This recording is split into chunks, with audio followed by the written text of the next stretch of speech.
Oh, buddy, anong ginagawa mo ngayon?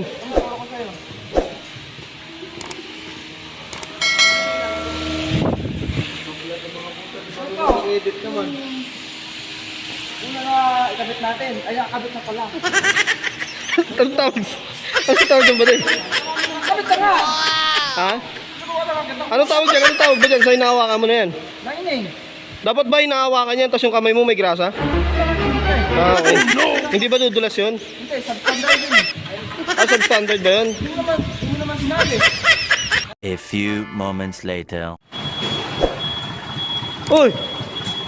Andun ka lang kanina sa ano sa pinto ah. Ang klaseng portal ginagamit mo. Siyempre naman, beach. Ganun talaga ang buhay. Kung marunong sa diskarte, mag-portal ka na lang. Ang feeling ko ang lupit mo eh. Kung makakasira ka ng kapugian. Ah, anong kapugian ba ang sinasabi mo? What? Di ba, andun ka lang kanina sa pinto eh.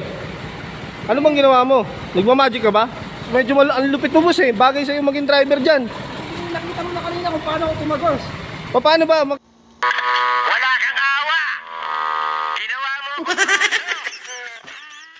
Magawa mo ba ulit? Hindi na pwede. Bakit? Maraming nakakita. Ha? Hindi na. Uy, Betch, ang lapit mo naman. Hindi, ewan ko ba? Ano lumalapit sa akin? Ang lapit mo, pambira ka. Ano ba yan? Ano ba gusto mo? Lumayo ako. Oh no! Paano ba ganito kalayo? Oh, sige na nga, sige na nga. Sige na nga, ayaw mo eh.